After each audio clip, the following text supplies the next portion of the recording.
चलिए देखें, रिवीजन कराने का जरूरत है कि याद हो गया है पूरा कंप्लीट? 1 से लेके 21 तक कंप्लीट है?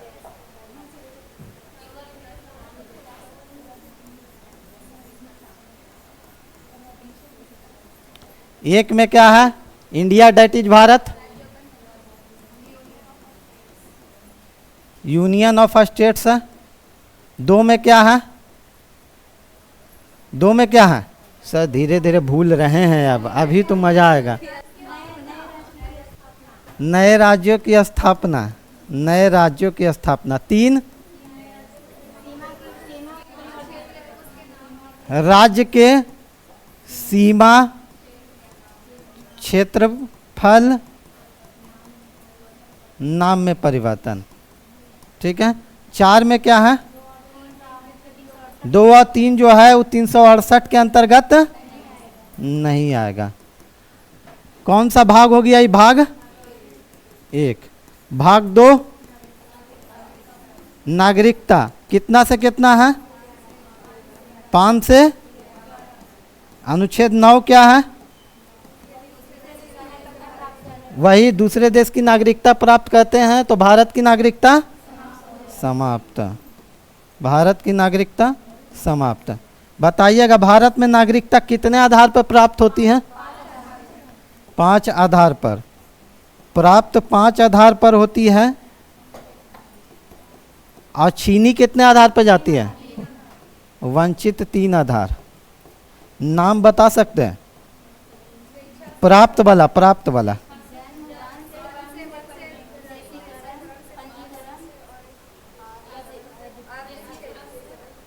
चलिए ठीक है। जन्म से नागरिकता और क्या चीज़ है? वंश से नागरिकता, पंजीकरण से नागरिकता, देशीयकरण से नागरिकता और अर्जित क्षेत्र से नागरिकता। ठीक है, नागरिकता हो गया खत्म। भाग 3 मौलिक अधिकार। ठीक है, कहाँ से कहाँ तक? 12 से 35। 12 क्या है? राज्य की परिभाषा। 13 क्या है? विधि की परिभाषा। 14 क्या है? 14 से 18 है समानता का अधिकार। समानता का अधिकार। इसमें 14 क्या है? 14 क्या है? 14 शाबाश। 14 क्या है? विधि के समक्ष समानता। विधि के समक्ष समानता और विधि का समान संरक्षण। बताइए, ये काम आप लोग का है, वो भी हम ही कर रहे हैं। अब इतना आदमी में हमको संभव नहीं कि एग्जाम भी हम ही बैठ के दे दें, नहीं तो दे देते। विधि का समान संरक्षण। 15 क्या है? 15 क्या है? कितने आधार पर? 5 आधार पर भेदभाव नहीं होना चाहिए। धर्म, जाति, मूल वंश, जन्म स्थान और लिंग के आधार पर भेदभाव नहीं होना चाहिए। 16 क्या है? अवसर में समानता। अवसर में समानता। अवसर में समानता। 17 अस्पृश्यता। 18 उपाधियों का अंत। और 19 में 19 का 1 न है, 1 का ए है, क्या होगा? भाषण एवं अभिव्यक्ति की स्वतंत्रता। बी सम्मेलन। सी संघ बनाना। डी भ्रमण करना, अबाध भ्रमण। ई निवास स्थान। जी ये वाला तो नहीं भूले होंगे, हमको मालूम है, कोई भूले चाहे नहीं, ये वाला नहीं भूलिएगा। चलिए यही बता, इतना 20 बता दिए थे भी, बाप रे 20 बता दिए थे। क्या था? अपराध के दोष सिद्धि से संरक्षण।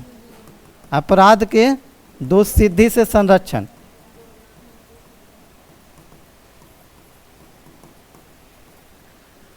अपराध के दोष सिद्धि से संरक्षण, एक आदमी को जो अपराध हुआ है उसी के अनुसार सजा दिया जाएगा और उसको 2 बार उसी अपराध के लिए सजा नहीं दिया जाएगा और अपने विरुद्ध गवाही के लिए बाध्य। अनुच्छेद 21 प्राण एवं दैहिक स्वतंत्रता, इसमें बहुत सा स्वतंत्र था जिसमें एक बताए थे आपको निजता का अधिकार, प्रेस की स्वतंत्रता, चुप रहने की स्वतंत्रता इसमें है। ठीक है, खत्म हो गया, यही न था, यही न था। अब आते हैं अनुच्छेद 22।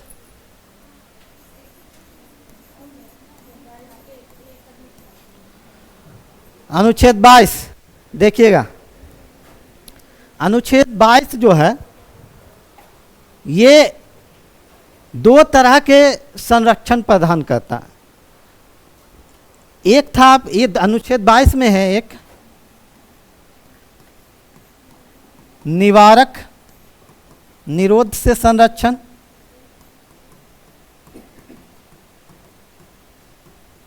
और दूसरा है दंडात्मक निरोध से संरक्षण। ये आपका 22(1) से लेके 22(1) से लेके 22(3) तक है। इधर 22 से 4 से लेके 7 तक है, लेकिन ये आपको पढ़ना नहीं है।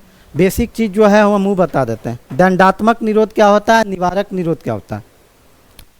मान लीजिए कि 2 तरह से हम लोग, जो पुलिस है 2 तरह से अरेस्ट करती है लोगों को।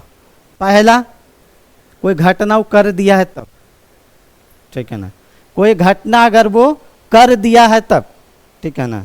और दूसरा, अगर पुलिस को पता चल जाए कि वो घटना करने वाला है तब। ऐसा भी तो होता है, पता चला, आज पता चल रहा है कि बड़ी पहाड़ी पूरा उड़ा देना है, पता चला शाम को 7 बजे समाप्त बड़ी पहाड़ी। तब जब पुलिस पता कर लेती कि कौन कर रहा है इसके पीछे, तो उसको अरेस्ट कर सकती है। जब उसको अरेस्ट करेगी मतलब वो घटना को अंजाम नहीं दिया गया है।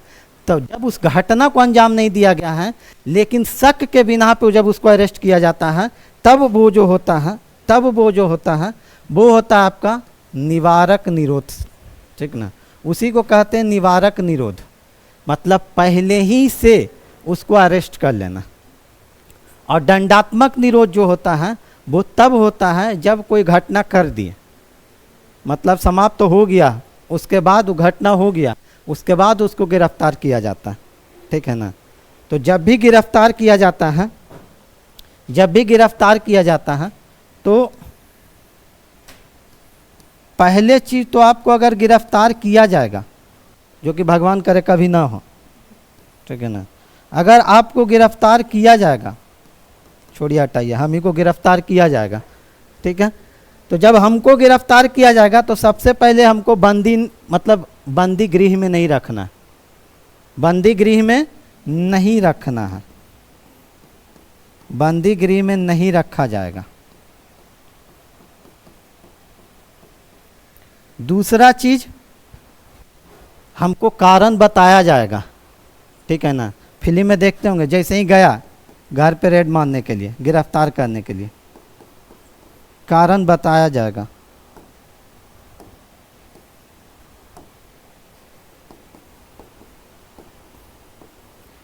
देखते होंगे मूवी में, जैसे ही जाता है घर में हिरासत गिरफ्तार करने के लिए, सबसे पहला सवाल यही रहता है, मैंने किया क्या है। ऐसे ही ना रहता है, मैंने किया क्या है, मतलब कि किस कारण से आप हमको गिरफ्तार कर रहे हैं। दूसरा चीज, ये तीनों चीज जो है ना, ये तीनों चीज को आप मूवी में देखिएगा, होता है तीनों चीज रियल लाइफ में उल्टा होता है, ठीक ना। तीनों चीज रियल लाइफ में उल्टा होता है। अगर रियल लाइफ में आप कारण पूछ दिए तो नजदीकी सदर अस्पताल, ठीक ना। और अगर नहीं पूछे, जेल लेके चल गया, ठीक है ना, थाना लेके चल गया, तो अंदर बंद कर देगा, ठीक है ना। तीसरा चीज जो होता है वो होता है कि मनपसंद वकील करने का भी अधिकार है आपको, मनपसंद वकील। देखिए ये तो हो जाता है, आप मनपसंद वकील कर देते हैं, ठीक ना। लेकिन आपको इस स्थिति में ले आता है, फिर वो आप वकील का नाम ही नहीं ले पा रहे हैं, मुंह खोल ही नहीं पा रहे हैं कि कौन वकील करना है नहीं करना है, ठीक है ना। वो पहले ले जाके थाना में 3rd डिग्री इतना टॉर्चर कर देता है कि फिर कहेंगे कोई करके दो, जल्दी से हटाओ हमको यहाँ से निकालो, ठीक है ना। तो 22 में यही कहता है कि आप पहले तो क्या कीजिए, जैसे ही आपके यहाँ पहुँचे पुलिस, जो कि नहीं हो, मेरे यहाँ पहुँचे पुलिस, ठीक है ना, सबसे पहले हम कारण पूछेंगे, ठीक है ना। दूसरा चीज़, अगर वो ले के चल गया तो वो हमको बंदीगिरी जेल में बंद नहीं रख सकता, ठीक है ना। और तीसरा चीज़, हमको मनपसंद वकील करने का अधिकार है, ठीक है। एक चीज़ ये। दूसरा 22(2) ये कहता है, 22(2) ये कहता है कि मान लीजिए आपने अपराध किया है और आपने अपराध करके देहरादून की पहाड़ियों में घूम रहे हैं आप, ठीक ना। इन्हें को निपटा दिए हैं और उधर देहरादून में आराम से आनंद ले रहे हैं पहाड़ी का। तो जब पहाड़ी का आप आनंद ले रहे हैं तो आपको पुलिस तो पकड़ेगी, पता चल जाएगा। तो देहरादून में क्या चित्रगुप्त के पास रहिएगा, वहाँ से खींच के ले आएगी, ठीक ना, बिहार पुलिस है। तो जब देहरादून के पहाड़ियों में आप आनंद ले रहे हैं तो पुलिस तो जाएगी देहरादून पकड़ने। ऐसा तो ना फोन करके तो नहीं ना बोलेगी कि आ जाओ बाबू इधर।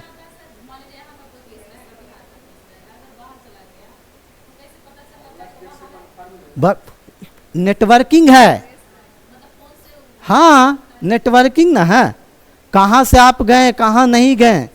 अब तो आपके यहाँ सीसीटीवी भी लग गया है, अब तो सीसीटीवी भी लग गया। तो 22(2) ये कहता है ना कि अगर आप कहीं भी पकड़े जाते हैं, ठीक है ना, 24 घंटा के अंदर मजिस्ट्रेट के समक्ष प्रस्तुत करना है आपको, मतलब पुलिस को 24 घंटा के अंदर, 24 घंटे के अंदर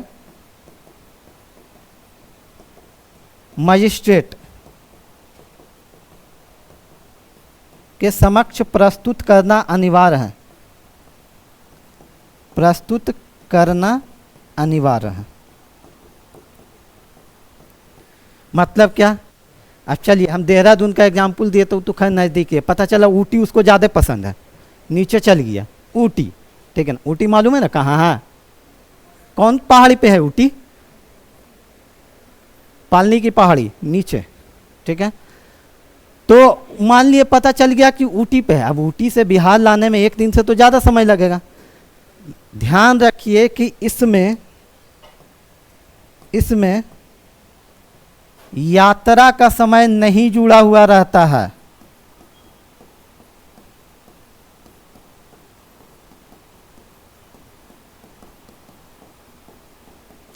यात्रा का समय इसमें जुड़ा हुआ नहीं रहता है, ठीक है ना। कहीं से भी पकड़ के लाइए, अगर 2 दिन उसको यात्रा करने में लगा है तो 2 दिन हटा दिया जाएगा वहाँ से, ठीक है। यात्रा का समय इसमें नहीं जुड़ा हुआ रहता। 22 अनुच्छेद आपका ये 2 तो यहाँ तक है, 3 से 7, 3 में है अपवाद दिया गया कि ये सब कानून जो है ना ये सामान्य व्यक्ति पे लागू होता है, ठीक है ना। सामान्य व्यक्ति, जैसे कि हमको अगर पता चल गया कि कोई एरिया में, ठीक है ना, बिहार शरीफ के कोई एरिया में हमको अगर पता चल गया कि हमको वहाँ कोई अपराध करना है, अगर हम वो अपराध कर दिए तो हमको जो हिरासत में लिया जाएगा वो दंडात्मक निरोध से लिया जाएगा, क्योंकि हम अपराध कर लिए। दूसरा चीज़, अगर अपराध नहीं किए करने वाले तब पता चल गया तो किससे, निवारक निरोध से आप अरेस्ट कर सकते हैं। ये वाला जो क्लाउज है ये दंडात्मक निरोध के लिए, मतलब जब आप अपराध कर दिए तब, जब आप अपराध कर दिए तब का कहानी है ये। इसके बाद जो आता है ना क्लाउज, वो आता है इसके लिए, निवारक निरोध के लिए। निवारक निरोध के तहत अगर कोई व्यक्ति को अरेस्ट किया जाता है तो कोई ज़रूरी नहीं है कि उसको कारण बताया जाए या उसको बंदीगृह में नहीं रखा जाए या उसको मनपसंद वकील करने के लिए नहीं दिया जाए, ठीक ना। अगर आशंका के बिना पे, शक के बिना पे अगर हिरासत में ले लिया गया है तो उसको कोई ज़रूरी नहीं कि कारण बताया जाए। क्या पता कारण बता दिया जाए तो कुछ और प्लानिंग करवा दे, इसीलिए कारण नहीं बताया जाता है, ठीक है ना। मनपसंद वकील भी नहीं कर सकते हैं, बाद में आपको दिया जाएगा वो, तुरंत आप नहीं कहिए कि हमको वकील को फ़ोन करना, ये नहीं हो सकता। दूसरी चीज़ ये भी नहीं हो सकता कसाब जब पकड़ा गया था, कसाब को जानते कि नहीं जानते हैं?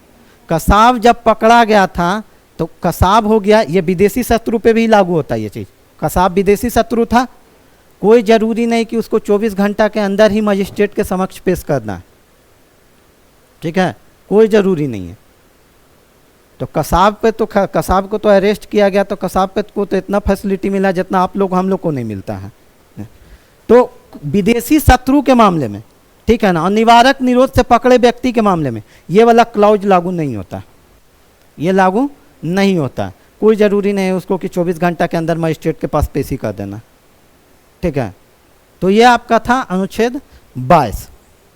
अभी इसमें बहुत चीज़ पढ़ना है। 4 में पढ़ना है कि 3 महीना का हिरासत लिया जाएगा, किसी को हिरासत किया जाता है तो मैक्सिमम 3 महीना तक के किया जाता है, उसके बाद फिर हाई कोर्ट से परमिशन लो वो सब आपको नहीं पढ़ना है, ठीक है। उसके आगे देखते हैं अनुच्छेद 23 और 24। अनुच्छेद 23 और 24, अनुच्छेद 23, अनुच्छेद 23 और 24 एक वर्ग में था, एक वर्ग में था, शोषण के विरुद्ध अधिकार था।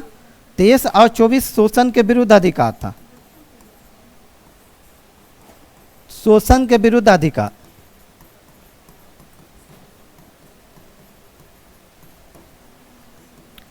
शोषण के विरुद्ध अधिकार। अनुच्छेद 23 क्या कहता है उसमें ये देखिएगा। अनुच्छेद 23 ये कहता है कि किसी भी, इसको समझिएगा, किसी भी व्यक्ति का, या तो वो कोई व्यक्ति हो या कोई वो महिला हो या कोई वो बच्चा हो, उसका हम मानव दुर्व्यापार, मानव दुर्व्यापार, बेगार एवं बलात् श्रम,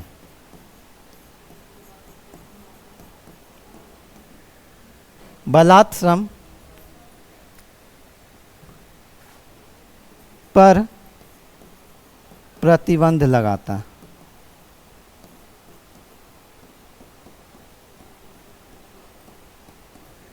इसको समझते हैं, बारी बारी से तीनों टर्म को समझ लेते हैं, कहानी खत्म हो जाएगा। 23 बारी बारी से तीनों टर्म को समझ लेते हैं। मानव दुर्व्यापार क्या है? मानव दुर्व्यापार क्या है? मानव दुर्व्यापार मतलब खरीद फरोख्त, खरीद फरोख्त, ठीक है। मानव दुर्व्यापार मतलब खरीद फरोख्त। इसमें बहुत चीज़ आता है, जैसे कि आपका कई बार अभी भी देखते हैं, अभी भी बहुत जगह होता है ऐसा कि गांव से क्या कहते हैं कि बच्चों को खरीद के लाते हैं और अपने यहाँ कोई दुकान रहा या कोई फैक्ट्री रहा कहीं भी वहाँ काम करवाते हैं। तो ये सब क्या हो गया? मानव दुर्व्यापार के अंतर्गत हो गया, ठीक है ना। बहुत सारी लड़कियों को बेचा खरीदा जाता है, तो ये सब क्या हो गया? मानव दुर्व्यापार के अंतर्गत हो गया। एक मूवी आई थी रानी मुखर्जी की, मर्दानी, उसमें देखे होंगे, उसमें यही चीज़ बताया है, मानव दुर्व्यापार। फिर एक मूवी आई थी, सब फिल्म में हमको याद है, एक मूवी आई थी विजय राज का, कौवा बिरयानी वाला, अगर देखे होंगे विजय राज का, जो वो कॉमेडी वाला है, ठीक ना, जिसमें उसका किडनी निकाल देता है, हाँ किडनी ही निकाल देता है, वो क्या है? वो भी मानव दुर्व्यापार का भाग है, वो भी मानव दुर्व्यापार का भाग है, ठीक है ना। तो मानव दुर्व्यापार जो है ये बैन है। एक प्रथा पहले चलती थी, देवदासी प्रथा, ठीक ना, देवदासी प्रथा चलती थी, वो भी इसका हिस्सा है। देवदासी प्रथा क्या थी पता है? हिस्ट्री में तो पता है ही होगा, इसमें तो पारंगत हैं आप लोग। देवदासी प्रथा क्या थी? हाँ, देवदासी प्रथा मतलब कि मंदिरों में कहा जाता था कि लड़कियों को कहा जाता था कि आप भगवान को अपने आप को समर्पित कर दे, तो मंदिरों में रहती थी, ठीक है ना, वही देवदासी प्रथा था, तो उसको भी बैन किया गया, ठीक है ना, उसको भी बैन किया गया। दूसरा टर्म है आपका बेगार। बेगार, ये लोग तो इस शब्द तो हम लोग यूज भी कर लेते हैं, एकदम आए दिन धड़ल्ले से यूज करते हैं बेगार, ठीक है ना। बेगार क्या चीज है? सब बस काम करके काम आपसे करवा लेते हैं, पैसा नहीं देते, ये हो गया बेगार। बेगार शब्द से हम लोग बहुत रिलेट करते हैं अपने आप को, ठीक ना। जीवन में कहीं ना कहीं ऐसा होता है, ठीक है ना, अब ऐसा नहीं है कि आप सिर्फ शोषित वर्ग हैं, आप शोषण करने वाले भी वर्ग हैं। अभी हम एग्जाम्पल दे सकते हैं उसका, ठीक है ना, अभी हम एग्जाम्पल दे के बता सकते हैं कि बेगार मतलब क्या, कि आप काम करवा लिए और पैसा नहीं दिए, पैसा नहीं दिए, या आपसे जबरदस्ती ये करवाया जा रहा है कोई काम, ठीक है ना, जबरदस्ती काम करवाया जा रहा है।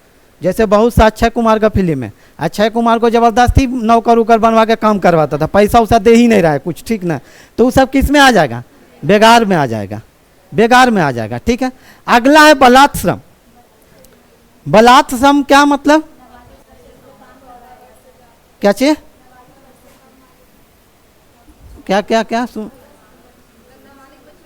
नहीं नहीं नहीं नहीं नहीं, बलात् श्रम का संबंध बाल श्रम से नहीं है, दोनों अलग है। ये गलती होता है एग्जाम में, इसीलिए तो एग्जामिनर देता है बलात् श्रम, उसको लगता है दोनों ऑप्शन रहेगा, 23 और 24 दोनों रहेगा। सबको लगता है कि बलात् श्रम मतलब बाल श्रम, जब बाल श्रम बलात् श्रम है तो 24 में बाल श्रम को क्यों रखा फिर, ठीक है। बलात् श्रम मतलब क्या होता है कि आपसे क्या कहता है कि जबरदस्ती बलपूर्वक काम कराना, ठीक है ना। जनरली ये दोनों एक ही भाग है, थोड़ा सा अंतर इसमें क्या आ जाता है ना कि ये काम कराता है आपको पैसा नहीं देता, ठीक ना। ये होता है कि जबरदस्ती आपसे काम कराए, और जबरदस्ती आप लोग करवाते हैं, कैसे हम बताते हैं, यही चीज हम बोल रहे थे अभी, कैसे हम बताते हैं। घर में बच्चा है, कोई काम कराना है, ठीक है ना, कोई काम कराना कर दो, 2 टॉफी दे देंगे। ये हुआ कि आर्थिक लोभ दे के बलात् श्रम करवाना। हम लोग अपने जीवन में सिर्फ यही बोल रहे थे कि शोषित वर्ग ही नहीं है, हम लोग शोषण करने वाले भी वर्ग हैं, ठीक है ना। तुरंत एक टॉफी दे दिए, ठीक है ना, जाओ कर दो, वो बेचारा बच्चा 5 स्टार के लोभ में पूरा निपटा देता है काम, ठीक ना। वो क्या हो गया, आपने आर्थिक लोभ दे के बलात् श्रम करवाया, और आपको तो लगता है कि हम तो लोभ दिए हैं, हम तो बच्चा को मना लिए, मना नहीं लिया, बलात् श्रम करवाएं उससे, ठीक है ना। तो ये होता है बलात् श्रम। बाल बेगार मतलब कि आपको काम करवाया जा रहा है, आपको उतना पैसा नहीं दे रहा, ठीक है ना। बलात् श्रम मतलब कि आपसे जबरदस्ती काम करवाया जा रहा है। ये हमेशा होता है, हमेशा कैसे होता है, आप बहुत सा जब MNC कंपनी में आप काम करेंगे, ठीक है ना, तो वहाँ बॉन्ड भरा जाता है, पहले एग्रीमेंट होता है, ठीक है ना, एग्रीमेंट होता है। अब तो इसको बहुत धीरे धीरे ख़त्म किया जा रहा है कि जब आप काम करना शुरू कीजिएगा ना, तो आप ऐसे ही वहाँ काम करना नहीं छोड़ सकते, ठीक ना। अगर मान लिए 6 महीना साल भर का एग्रीमेंट है और आपको 3 महीना में ही कहीं अच्छा जगह जॉब मिल गया, तो आप ऐसे ही वहाँ काम करना नहीं छोड़ सकते। वहाँ क्लॉज मेंशन रहता है पूरा कि आपको इतना पे करना पड़ेगा, ठीक है ना। उस चीज़ को अब धीरे धीरे हटाया जा रहा है, क्योंकि वो भी बोला जाता है इसी का हिस्सा, बलात् श्रम का, ठीक है ना। बेगार प्रथा तो कुछ समय पहले तक चल रहा था मणिपुर में, 1960 तक चल रहा था, ठीक है। तो अनुच्छेद 23 यही कहता है कि मानव दुर्व्यापार, बेगार और बलात् श्रम पर प्रतिबंध लगाता है, ठीक है। आपसे यही क्वेश्चन ऐसे देगा कि अनुच्छेद, पहले तो सिंपल दे देगा कि शोषण के विरुद्ध अधिकार कौन से अनुच्छेद में, तो 23 और 24 में। इसके अंदर जब घुसेगा तो देगा अनुच्छेद 23 में किस पे क्या है, तो मानव दुर्व्यापार, बेगार एवं बलात् श्रम पर प्रतिबंध लगाता है। दूसरा चीज अगर और अच्छा से इसको पूछना रहेगा तो इसे पूछेगा अनुच्छेद 23 के अंतर्गत किन बातों पर प्रतिबंध लगाया गया, 3 ऑप्शन, या किन बातों पर नहीं प्रतिबंध लगाया गया, 3 ऑप्शन इधर से उठाएगा, चौथा ऑप्शन कहीं और से दे देगा, ठीक है, ऐसे बांट के देगा, ठीक है। अगला आते अनुच्छेद 24। अनुच्छेद 24 ये है बाल श्रम के विरुद्ध अधिकार, ठीक है, बाल श्रम के विरुद्ध अधिकार।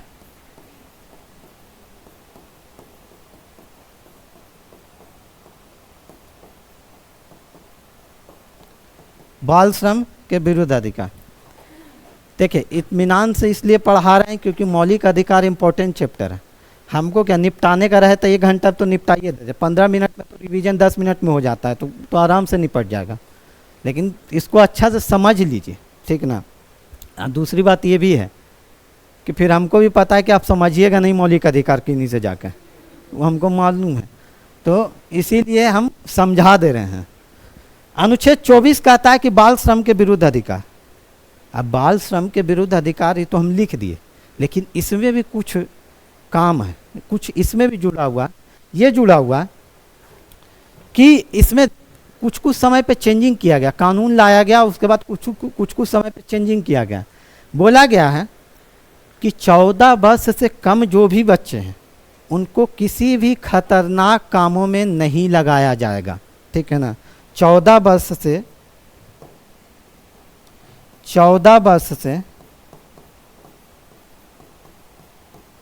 कम जो है, 14 वर्ष से कम जो बच्चे हैं उनको किसी भी खतरनाक काम में नहीं लगाया जाएगा।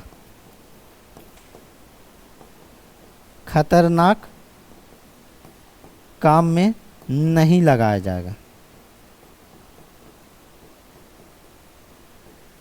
ठीक है। 14 वर्ष से कम उम्र के बच्चों को नहीं लगाया जाएगा किसी भी खतरनाक काम में। अब यहाँ पे 2-3 चीज़ है जो उसको समझ लीजिए। पहला चीज कि मान लीजिए आपके यहाँ का ही कोई बिजनेस है, ठीक है ना, और उसमें आप काम कर सकते, तो वो बाल श्रम के अंतर्गत नहीं आएगा, ठीक है ना, वो बाल श्रम के अंतर्गत नहीं आएगा, ठीक है।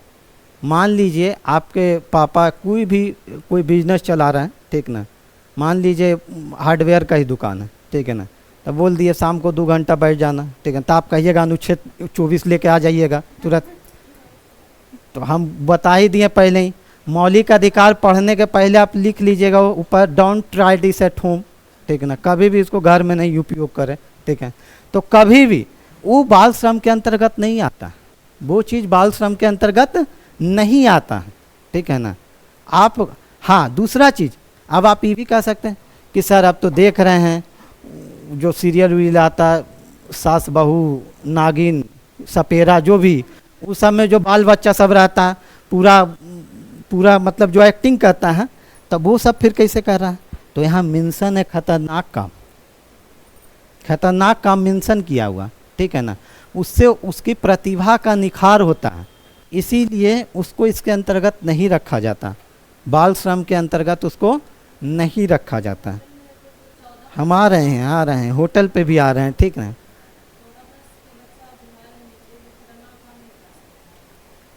कर तो सकता, कर तो 5 बरस का बच्चा इतना खतरनाक काम कर देगा कि हाँ, लेकिन संविधान के अनुसार ये बोला गया कि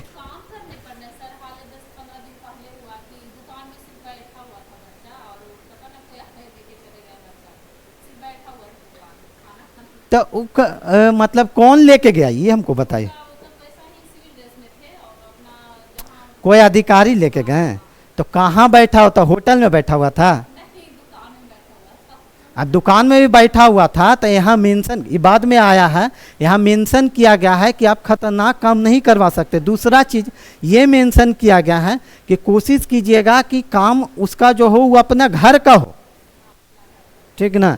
अब जो आप बोल रही थी कि सर होटल वाला में क्या है ना, कि जो अभी हम बताएं, उठाता तेज है, मतलब कि गांव से बच्चा को लेके चला आया, ठीक है ना, होटल में रख दिया, बोलेगा कि हम ही इसका चच्चा, हम ही इसका फूफा है, ठीक है ना। अब आप गार्जियन है तो कहेगा कि तो मेरे घर में रहता है, तो करेगा नहीं काम, कर सकते हैं काम। तो वही चीज़ इसमें आता है, ठीक है ना, वही चीज़ इसमें आता है। तो बाल श्रम के विरुद्ध अधिकार 24 में दिया गया, ठीक है। अब ये दोनों अधिकार का एक अपवाद है, ये दोनों अधिकार का एक अपवाद है, ये दोनों अधिकार का एक अपवाद है। अपवाद क्या है, अपवाद आपसे पूछा तो नहीं जाएगा, लेकिन अपवाद आप समझ लीजिएगा। अपवाद ये है कि जो ये आपको अधिकार दिया गया है, अगर सरकार चाहे, अगर राज्य चाहे, ठीक है, और कोई सार्वजनिक सेवा का काम हो, तो वो काम आपसे ले सकता है, ठीक है ना, वो काम आपसे ले सकता है, ठीक है ना। अगर राज्य चाहे तो वो काम आपसे ले सकता है। जैसे कि मान लिए कोई जागरूकता अभियान है, तो राज्य बोल सकती है कि आप इस जागरूकता अभियान का सदस्य बन जाइए, इसे में हिस्सा लीजिए, ठीक है ना। आप जैसे ही हिस्सा लीजिएगा तो आपका पहला ही प्रश्न रहेगा क्या, काम खत्म होने के बाद कितना, ठीक ना, तो कितना क्या, 2 गो सिंघाड़ा 2 गो काला जामुन, खत्म, वहीं पे कहानी होता है। तो वहाँ आप ये नहीं बोल सकते कि बेगार करवाया जा रहा है हमसे। क्या चाहिए? इलेक्शन सरकार, राज्य थोड़ी करेगी। इलेक्शन के प्रति जागरूकता के लिए प्रचार कर सकती है। वो तो बीजेपी कांग्रेस वाला पार्टी का बात हम नहीं कर रहे हैं। यहाँ दो चीज है, इलेक्शन का प्रचार और इलेक्शन के प्रति जागरूकता का प्रचार, दोनों अलग चीज है। इलेक्शन का प्रचार मतलब कांग्रेस पता चला कहा कि 50 आदमी को जुटा लो, ठीक है ना, शाम को चलेगा वही, ठीक है ना। ये हो गया कि आप अपना पार्टी का प्रचार कर रहे हैं। एक हो गया इलेक्शन कमीशन जो प्रचार करती है कि हर मतदाता को, हर नागरिक को अपना मत का वैल्यू समझ में आए। ये हो गया इलेक्शन का के प्रति जागरूकता का प्रचार। मतलब आप वोट दीजिए, ठीक है ना, आप वोट दीजिए। वो पार्टी वाला हम तो छोड़िएगा नहीं, वो तो छोड़ना ही नहीं है, ठीक ना, वो तो छोड़ना ही नहीं है। हम बात कर रहे हैं जागरूकता का कोई भी अभियान हो रहा है तो, ठीक है ना, तो वो किस में आ जाएगा? उसमें आप नहीं कह सकते कि ये बेगार करवाया जा रहा है हमसे। क्या चाहिए? जिससे भी करवाए, ठीक है ना, तो इसमें ये आप नहीं कह सकते, ठीक है ना, इसमें आप ये नहीं कह सकते कि वो बेगार करवाया जा रहा है मेरे द्वारा, ठीक है। चलिए अब आते हैं अनुच्छेद 25 से 28। 25 से 28 ये किसका है? धार्मिक स्वतंत्रता का अधिकार। धार्मिक स्वतंत्रता का अधिकार, इसमें अनुच्छेद 25 पढ़ते हैं। सबसे पहले अनुच्छेद 25।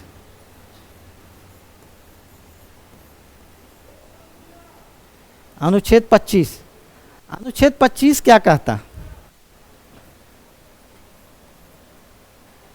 अनुच्छेद 25 क्या कहता है? अंतःकरण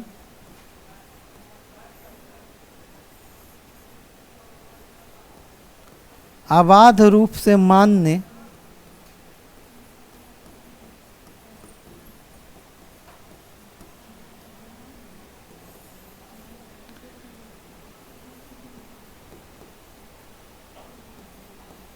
आचरण करने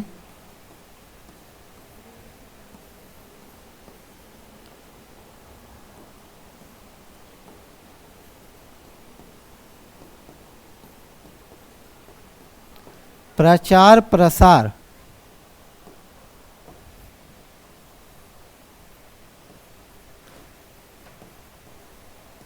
करने की स्वतंत्रता।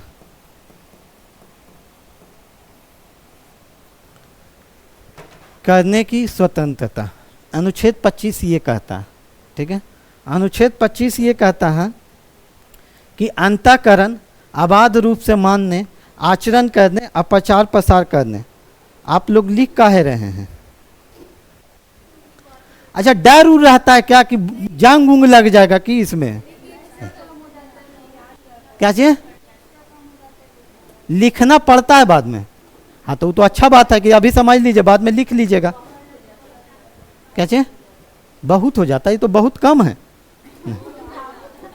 मेरा तो बहुत सही में कम रहता है, 4-5 स्लाइड ही रहता है, उसी पे ख़त्म हो जाता है, ठीक है ना। और दूसरी बात, लिख काहे को रहे? अभी सर नहीं है, नहीं तो पूरा PDF हो ही जाता।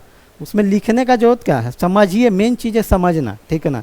आपको वहाँ पे वो काम ज़्यादा देगा, क्योंकि आप जान लीजिए कि याद कितना भी कर लीजिएगा, अगर आप एग्जाम हॉल में बैठे हुए हैं, अगर समझे हुए ना, तो कहीं ना कहीं से कहानी आप निकाल लीजिएगा। कुछ ना कुछ आपके दिमाग में रह गया तो आप वहाँ से आंसर निकाल लीजिएगा। लेकिन अगर सिर्फ याद करके गए ना, तो गारंटी है कि अगर नहीं याद है, छूट गया, तो सिर्फ खत्म हो जाएगा, सीधे वो ब्लैंक होगा वो, ठीक है ना। तो इसको समझिए। अंतःकरण अबाध रूप से मानने, आचरण करने, प्रचार प्रसार करने की स्वतंत्रता है, अनुच्छेद 25। अनुच्छेद 25 से 28 जो भी अनुच्छेद है, ये पूरा का पूरा जितना भी अनुच्छेद है, सबसे ज़्यादा लाइमलाइट में रहता है। यही सबसे ज़्यादा लाइमलाइट में रहता है, ठीक है ना, सबसे ज़्यादा लाइमलाइट में यही रहता है। अंतःकरण पहले की कहता है क्या कि कोई भी व्यक्ति अपने अंतःकरण से अबाध रूप से मानने, आचरण करने और प्रचार प्रसार करने की स्वतंत्रता मिली है किसी भी व्यक्ति को। किसके? अपने धर्म की, ठीक ना, अपने धर्म की। हम जब प्रस्तावना पढ़ा रहे थे तो पढ़ाए थे कि भारत जो है एक पंथ निरपेक्ष राज्य है।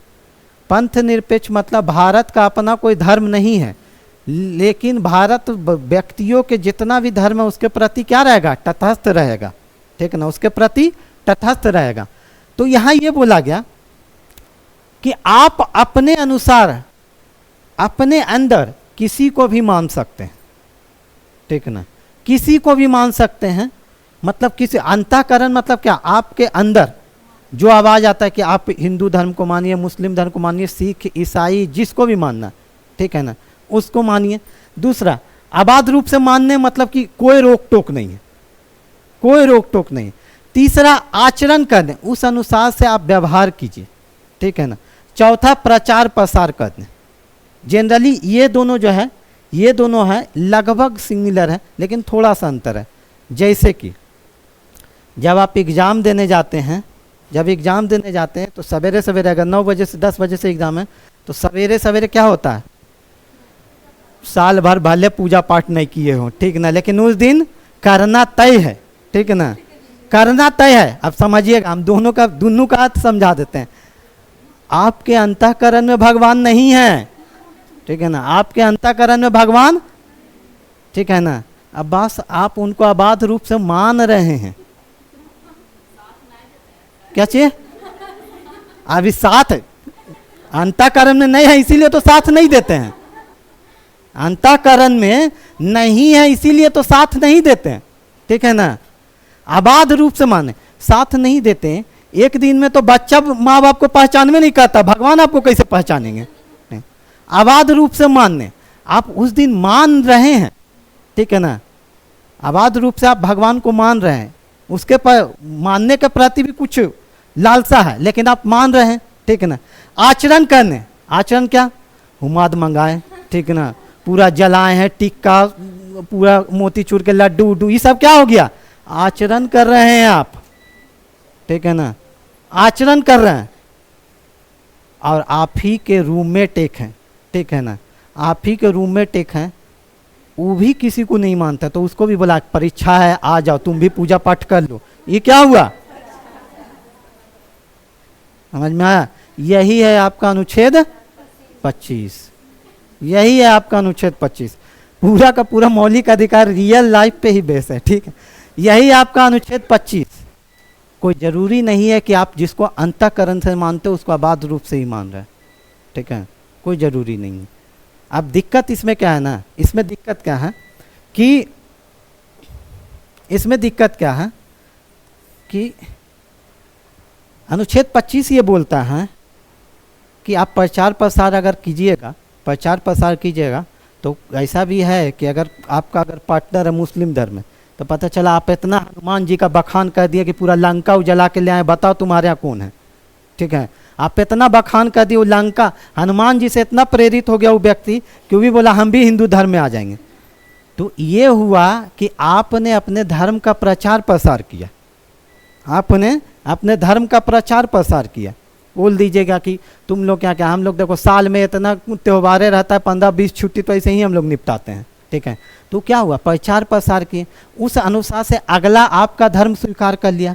ये सही है, ये संभव है, लेकिन जबरदस्ती धर्मांतरण करवाना ये अनुच्छेद 25 में गलत है, ठीक है। जबरदस्ती धर्मांतरण, इसका सबसे बेस्ट एग्जाम्पल है धर्मांतरण स्वीकार नहीं है।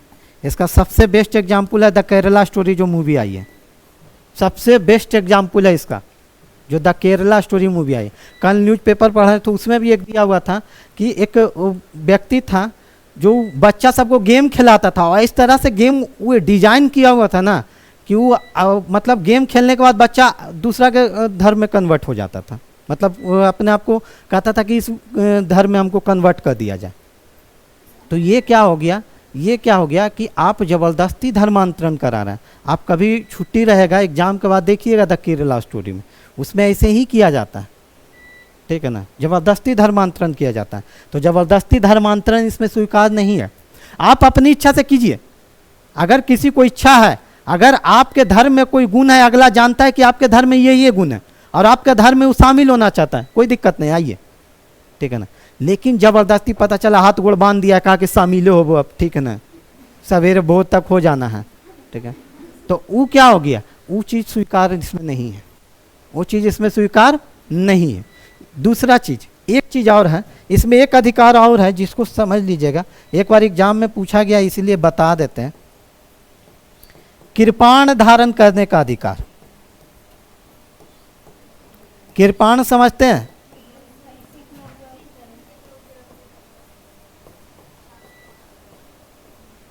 कृपाण धारण करने का अधिकार सिख लोग जो रखे हुए रहते हैं, चाकू की तरह रहता है, उसी को कृपाण कहा जाता है।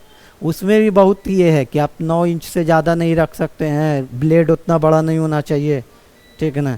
पता चला आप कृपाण धारण करने का अधिकार है तो बड़का छुरा ही लेके रख ले उसे, तो वो नहीं है, ठीक है ना। तो कृपाण धारण करने का अधिकार भी अनुच्छेद 25 में ही है, ठीक है। ये कम चांस है कि ये क्वेश्चन पूछे। अब यहाँ से देखिए कैसे पूछेगा, आपसे पूछेगा कि अनुच्छेद 25 के तहत धार्मिक स्वतंत्रता कितने आधारों पर दी गई है? 4 आधार, 5 नहीं होगा, इसको अलग रखिएगा, इसको अलग रखिएगा, इसको ये अलग रखना है, ठीक है। 4 आधार ही है, आधार 4 ही है, ठीक है। ये हो गया अनुच्छेद 25, ठीक है, अनुच्छेद 25। अब आगे देखते हैं अनुच्छेद 26। अनुच्छेद 26, अनुच्छेद 26 क्या कहता है? अनुच्छेद 25 याद रखेगा, अनुच्छेद 25 नागरिक को अधिकार दिया गया, जबकि अनुच्छेद 26 धार्मिक संगठन को अधिकार दिया गया। ये बहुत इंपॉर्टेंट है, पूछा गया है एग्जाम में कि अनुच्छेद 25 जो है वो किसी व्यक्ति को अधिकार दिया गया, लेकिन अनुच्छेद 26 जो है वो धार्मिक स्वतंत्रता को, धार्मिक संप्रदाय को अधिकार दिया गया। इसमें है धार्मिक संस्थाओं के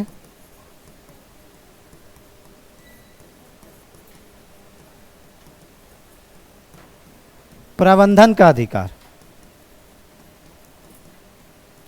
धार्मिक संस्थाओं के प्रबंधन का अधिकार, अनुच्छेद 26 धार्मिक संस्थाओं के प्रबंधन का अधिकार है।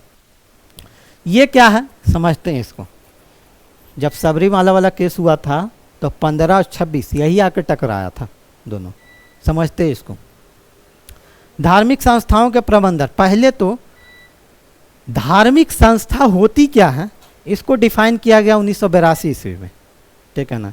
धार्मिक संस्था आपको उतना नहीं पढ़ना है क्या होती है नहीं होती है, लेकिन इसको बस इतना समझ लीजिए कि ये बोला गया कि धार्मिक संस्थाएं जो हैं अपने यहाँ जो भी संस्था उसका प्रबंधन और प्रशासन कर सकती है, उसका संचालन कर सकती है। उसके लिए वो क्या कर सकती है? धन अर्जित कर सकती है, ठीक है ना। उसके लिए धन अर्जित कर सकती है, उसके लिए संपत्ति अर्जित कर सकती है, ठीक है ना। जैसे कि उदाहरण से ही समझेंगे, जैसे कि आप देखते होंगे बहुत सा संत बहुत सा बाबा रहते हैं, ठीक है ना। बहुत सा संत, बहुत सा जो भी हैं, बहुत सा संत बहुत सा बाबा रहते हैं। वो अब संत और बाबा मतलब ये नहीं समझ लीजिए कि ढोंगी ही है सिर्फ, ठीक है ना। हाँ, दोनों ये तो थोड़ा सा क्या कीजिएगा कि आ गया है कुछ कुछ लोग जो कि आईना में ज़्यादा धूल जमा दिया है, ठीक ना। नहीं तो संत और उनका अलग ही महत्व है, ठीक है। तो जैसे कि संत और बाबा जो लोग रहते हैं वो लोग क्या कहते हैं, पहले देखिएगा पुरातन समय में कुटिया में रहते थे, ठीक ना। एक गुरुकुल बनाया जाता था, वही चीज़ फिर आगे बढ़ा तो मंदिर आया, ठीक है ना। मंदिर का परिसर में लोग रहने लगे। उसके बाद आप देखिएगा कि एक संस्था बनी, संगठन बनी, ठीक है ना।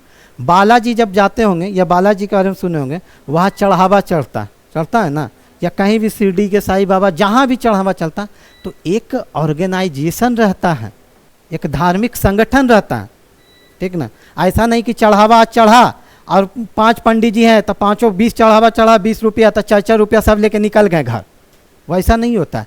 वो एक धार्मिक संगठन बना हुआ, ठीक है। और उस धार्मिक संगठन में क्या होता है ना कि जो भी आता है उससे प्रबंध किया जाता है। शिरडी में देखिए वो होता है क्या, लंगर जो लगता है, ठीक है ना, खिलाया जाता है उससे। तो ये धार्मिक संस्था के प्रबंधन का अधिकार दिया गया है।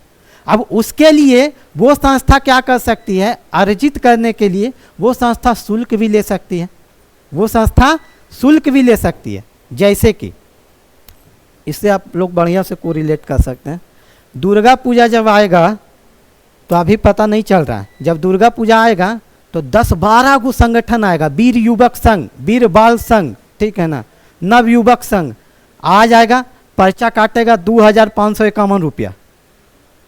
वो क्या है, उसका धार्मिक संगठन है, वो अपने धर्म के प्रयोजन के लिए, ठीक है ना, धर्म के प्रयोजन के लिए अपना अर्थ कहीं से ला सकता, अर्थ मतलब पैसा कहीं से अर्जित कर सकता, तो वो आपसे शुल्क ले रहा है।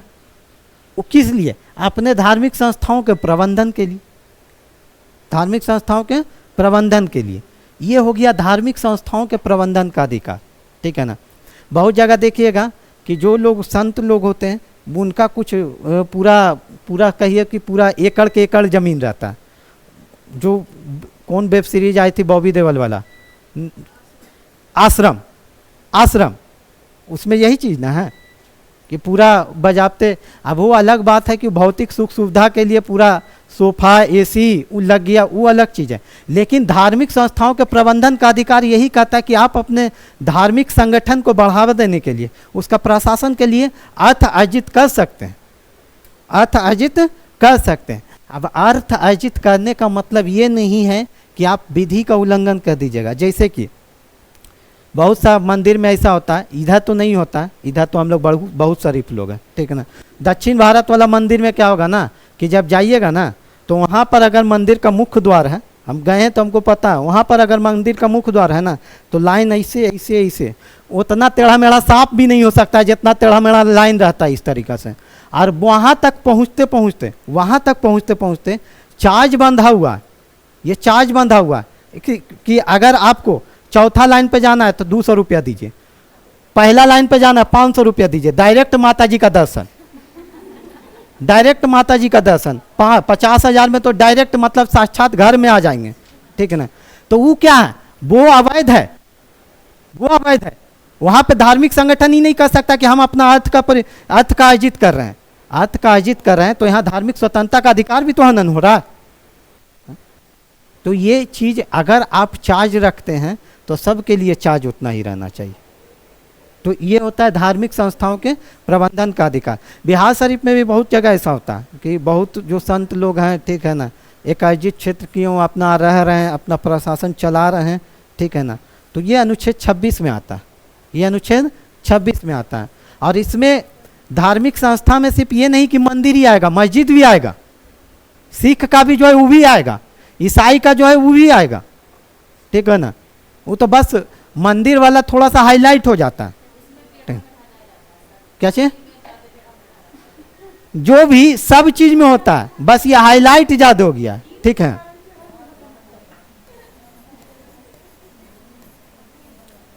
बिहार में तो खैर बहुत अच्छा, मतलब बिहार का तो खैर ये है कि इसमें यहाँ कुछ नहीं होता।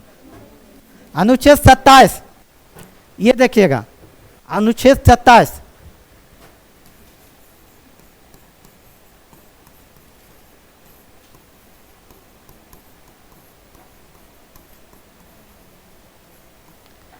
धार्मिक करों से छूट, धार्मिक करों से छूट, धार्मिक करों से छूट, ये क्या है इसको समझते हैं। राज्य किसी भी विशेष धर्म को प्रोत्साहित करने के लिए, समझिएगा, राज्य किसी भी विशेष धर्म को, राज्य मतलब यहाँ सरकार से है, ठीक है ना, राज्य किसी विशेष धर्म को प्रोत्साहित करने के लिए कोई टैक्स नहीं लगा सकती है, कोई टैक्स नहीं लगा सकती है। कि अगर हिंदू धर्म है या मुस्लिम धर्म है तो उसको प्रोत्साहित करना है, कोई भी चीज़ को आयोजन करना है तो पता चला उसके लिए टैक्स लगा दी, ठीक है ना, टैक्स नहीं लगा सकती है। लेकिन याद रखिएगा शुल्क लगा सकती है, शुल्क लगा सकती है। यहाँ राज्य शुल्क लगा सकती है, इसका मतलब क्या है, टैक्स और फी में थोड़ा सा अंतर होता है। अच्छा 26 वाला ये था ना, 26 वाला ये सबरीमाला वाला जो केस था वही था कि महिलाओं को एंट्री नहीं था, वहाँ 15 और 26 लड़ गया था। अनुच्छेद 15 में क्या था कि धर्म, जाति, लिंग, मूल वंश, जन्म स्थान के आधार पर कोई भेदभाव नहीं होना चाहिए। और 26 तो बोल रहा है कि धार्मिक संस्था अपने प्रबंधन और प्रशासन का अधिकार दिया गया, इसको ये अपना नियम कानून खुद बनाएगा कि हमको कैसे चलाना है नहीं चलाना है, ठीक है ना। दिक्कत क्या हो गया ना सबरीमाला के इसके साथ कि जब वो कोर्ट में पहुंचा तो कोर्ट यही रिजेक्ट कर दी कि वो जो सबरीमाला का मंदिर है वो रिजेक्ट कर दी कि वो धार्मिक संप्रदाय के अंतर्गत आता। वो जैसे ही गई सबरीमाला मंदिर का ट्रस्ट जो था वो गया और वो जाके बोला कि अनुच्छेद, क्योंकि महिलाएं जो थी 15 लेके गई, अनुच्छेद 15 लेके गई कि अनुच्छेद 15 में तो बोला गया धर्म, जाति, लिंग, वंश, जन्म स्थान के आधार पे कोई भेदभाव नहीं होना चाहिए, यहाँ तो भेदभाव हो रहा है। तब ये क्या कहता है, बोला कि अनुच्छेद 26 में ये दिया गया है, ये सबरीमाला वाला बोला कि अनुच्छेद 26 में ये दिया गया है कि कोई भी धार्मिक संगठन, कोई भी धार्मिक संप्रदाय अपने आप प्रबंधन और प्रशासन कर सकती है, उसके लिए नियम कानून बना सकती है। तो हम जब धार्मिक संप्रदाय हैं तो हम अपना मंदिर में कैसे नियम कानून, किसको एंट्री देंगे नहीं देंगे, ये मेरा हक है, ये अनुच्छेद 26 में हमको अधिकार मिला हुआ। तो यहाँ तो दोनों मौलिक अधिकार टकरा गया। कोर्ट क्या की, कोर्ट बोली कि तुम धार्मिक संप्रदाय है ही नहीं। जब कोर्ट बोल दी कि तुम धार्मिक संप्रदाय नहीं है तो 15 सेफ हो गया, 15 सेफ हो गया, वहीं पे सेफ हो गया 15, ठीक है। तो उस कारण से वहां पे बचा था। शुल्क क्या होता है ना कि शुल्क राज्य ले सकती है, जैसे कि सबसे अच्छा एग्जाम्पल है हज यात्रा। हज यात्रा जब होता है ना तो पैसा लिया जाता है ना, ये शुल्क हुआ, इसको नहीं कहेंगे कि राज्य बढ़ावा देगी। अमरनाथ यात्रा, अमरनाथ यात्रा लिया जाता है, ठीक है ना, ये भी शुल्क हुआ, ये टैक्स के अंतर्गत नहीं आएगा, ये टैक्स के अंतर्गत नहीं आएगा, ठीक है। ये था आपका 26, 27, एक 28 रह गया, 28। 28 क्या कहता है, धार्मिक शिक्षण संस्थान, धार्मिक शिक्षण संस्थान के प्रबंधन एवं प्रशासन।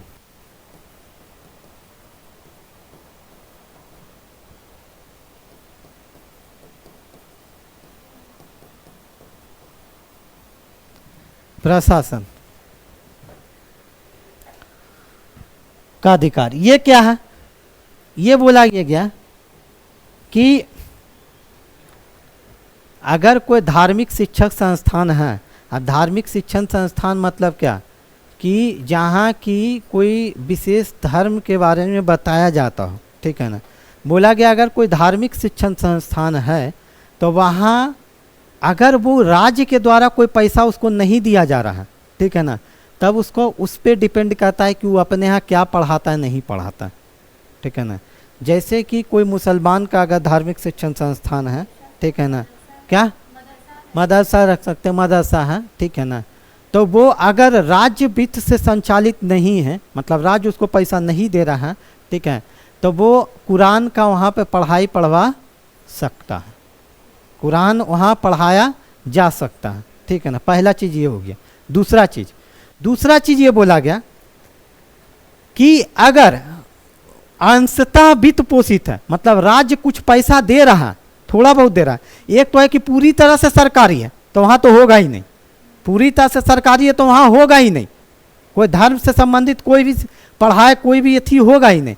अगर वो राज्य से अंशतः वित्त पोषित है, अंशतः वित्त पोषित मतलब क्या, कुछ पैसा दे रहा है, तब वहाँ हो सकता है, तब वहाँ हो सकता है। तीसरा चीज़, धार्मिक शिक्षण संस्थाओं में पढ़ाई हो सकता है, लेकिन मतलब कुछ भी किताब का, जैसे कुरान का ही पढ़ाई हो सकता है, लेकिन अगर वो बच्चा है, मतलब 17-18 साल से कम है, तब उसके लिए उसके गार्जियन से परमिशन लेना होगा, ठीक है, उसके गार्जियन से परमिशन लेना होता है, ठीक है। अनुच्छेद 28 से ही कहता है, जनरली आपसे 28 उतना नहीं पूछा जाता है, ठीक है ना, तो 28 यही का। हाँ बोल, क्या चीज, क्या क्या क्या क्या क्या हम सुनिए ना, वो अलग चीज है। धार्मिक पुस्तक का बात हम कर रहे हैं यहाँ। धार्मिक वो वंदना, वो तो प्रार्थना हुआ, वो प्रार्थना हुआ, प्रार्थना वो हुआ, ठीक ना। वो वहाँ अगर होता भी होगा, ठीक है ना, तो वो प्रार्थना हुआ। यहाँ पढ़ाई का बात हो रहा कि मतलब कोर्स में, वो कोर्स में नहीं है आपके, ठीक है ना। या कोर्स भी यही डिजाइन करता, कोर्स भी यही डिजाइन करता, तो आपके कोर्स में वो नहीं है, ठीक है। तो चाहे तो पढ़ा भी सकता है, लेकिन उसमें किसकी मर्जी चाहिए? गार्जियन की मर्जी चाहिए, ठीक ना। और अगर 18 साल से ऊपर हो गया तो उस बच्चा का मर्जी चाहिए, ठीक है। तो यही आपका 28 था। इसमें सबसे ज़्यादा इंपॉर्टेंट है अनुच्छेद 25। याद रखिएगा अनुच्छेद 25 जो मिला है। अब यहाँ देखिए, अनुच्छेद 25 सिर्फ किसी व्यक्ति को मिला, उसके बाद 26, 27, 28 सब जो मिल रहा है किसी धार्मिक संगठन को मिला हुआ। ये क्वेश्चन भी इंपॉर्टेंट है, ये क्वेश्चन भी इंपॉर्टेंट है, ठीक है। हो गया।